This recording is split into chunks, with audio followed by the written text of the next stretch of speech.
Whenever you open a pack within Ultimate Team, there is a chance you can get someone good. And whenever you do get someone good, you're always hoping that it is a tradable pack because you can simply do a lot more. You can decide to keep them, or you have the option to sell them on, where you can use those coins to further your Ultimate Team, potentially buy players that you want to buy. But unfortunately, that's not always the case. Most of the times, the packs that you open will likely be untradeable, but those untradeable players can still be useful. And in today's video, we're going to break down exactly how. But before we do get into the video, if you're needing a few extra coins to buy the players that you want to buy, then there is no better place than U4GM. They offer cheap, fast and reliable FC24 coins. And if you're interested, there is a link in the description down below. To make this even better, you can also use Fanatic at checkout to get yourself a 5% discount. Thank you U4GM for sponsoring today's video. Now let's get back into it. Packing untradeable players is not bad, but with that said, there is this feeling where you wished it was tradable because you can sell them on if it's someone that you're not really going to use. But you'll find that it's a lot easier to get untradeable players. It does feel as if EA are slightly more generous for you to play Ultimate Team and claim untradeable rewards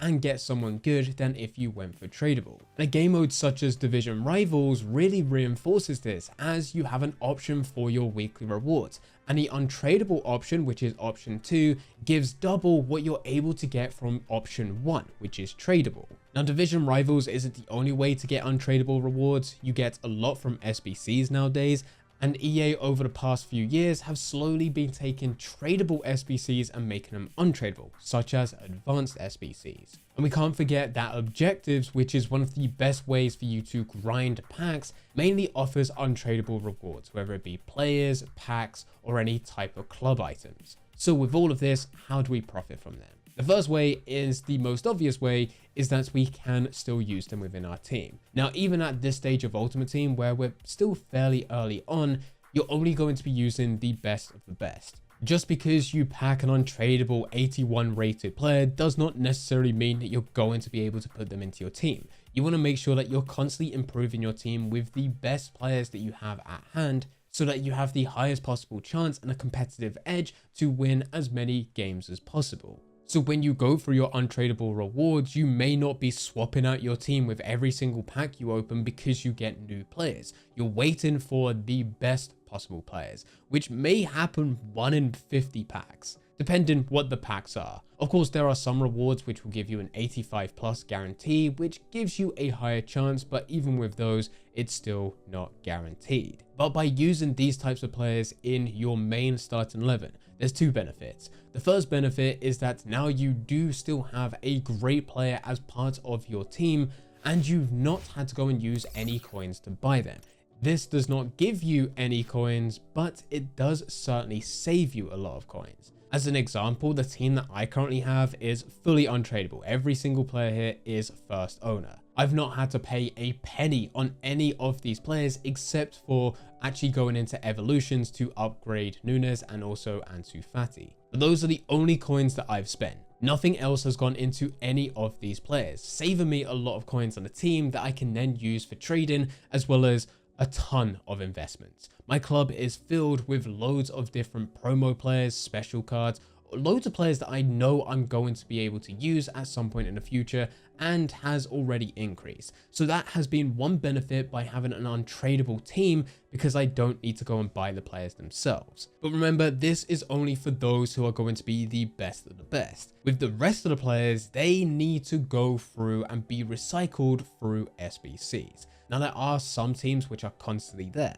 Any type of upgrades, you can also throw them to your advanced SBCs, which do expire once you complete them, but they are very good to go through. EA will add various other upgrades such as 78+, 80+, 81+, 83+, and potentially goes up to an 85+, maybe even beyond. We've also seen some guaranteed SBCs such as getting icons or some of the other promos that have already been active. Not to forget, we can also take these players, submit a full team, potentially several teams, and get a high rated player, being a player of the month, or currently at the time recording this, there's quite a few trailblazers as part of Ultimate Team. Now, with everything that we've just gone through are yet again untradeable rewards, but with this you have a bit more control.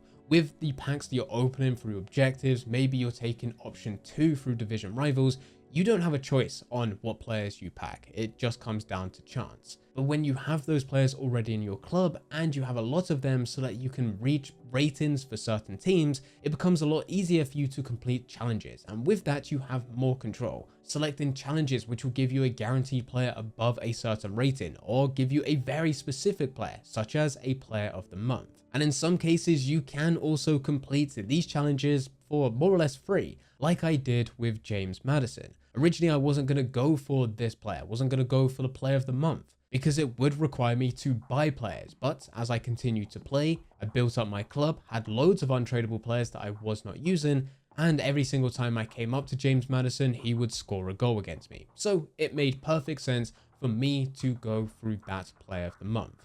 And I've been able to complete them without spending a single coin. If you're looking to generate coins from these players, you can also go and put them through some of the tradable SBCs, such as Marquee Matchups. Marquee Matchups gets released every single week, and during certain times of the year, there will be other competitions going on where there will be additional Marquee Matchups. These are incredibly easy. Admittedly, you're never going to want to submit some of the highest rated players in your club, anyone 83 plus, but anything else that you get, bronze, silver, or even some common gold, maybe some low rated rare gold players, you can put them through Marquee Matchups and you'll always be able to profit from them. The good thing is with these, they are tradable rewards, so you can actually clear out your club and substitute these untradable players for coins as you sell every single player. There will be occasions where you start to fill up your club with untradable players and then you open more untradable packs and you get a duplicate. That's also perfectly fine because you can also use your unassigned pile. You do not need to send players to your club, send them to the transfer list or quick sell them. You can just keep them in your unassigned. You back out, and at this point, you're not able to open up any other packs as you're not able to go to the store within game. You can go to the store on the web app and still open packs, but it still becomes a point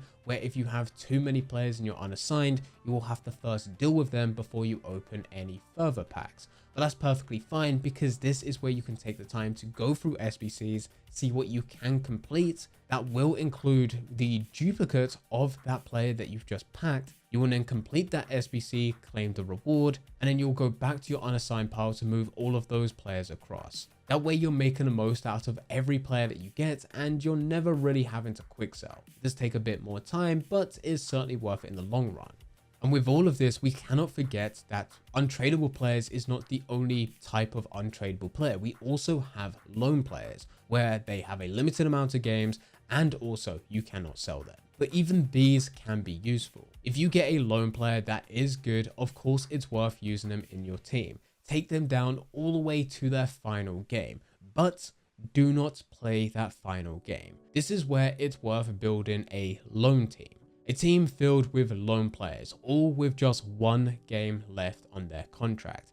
And with this team, instead of going through game modes such as squad battles, division rivals, champions, you will instead use this team to go through moments and friendlies. Reason for this is because those game modes do not take contracts. And as they do not take contracts, it also means for lone players that games do not count. This allows you to keep these players indefinitely, almost like they are untradable players and they will never go away. They'll forever be in your club. And typically, if you were to go and build a full lone player team, the players that you do have will be better than your main team, as it's a lot easier to get a high rated lone player than what it is to get an untradable or tradable version of that player. So your lone team after a while will probably be better than your main team. For my lone team, I still have Haaland, still have Sam Kerr, which was from the beginning as part of getting the pre-order Ultimate Edition for FC24. They will be in this club to the final day. They will never disappear. And in that time, I'll still be able to grind games where I'll get my match reward. Plus, I'll also still be able to claim any objectives and any other challenges which will require me to score goals with nationalities, leagues, as long as these lone players do fit those requirements. So with all of this, yes, tradable players are better. You do have more of an option when trying to go forward and using them. You can sell them and claim the coins, but untradable players are not useless. There are things that you can do. including lone players which have a set game limit, because even though they do for some game modes, they don't for others, and you can continuously keep on using them until the end of time. If you enjoyed this video, then I highly recommend clicking the next video on screen. That video will go through the ultimate beginner's guide of starting FC24 so that you can hit the ground running. I hope you enjoy.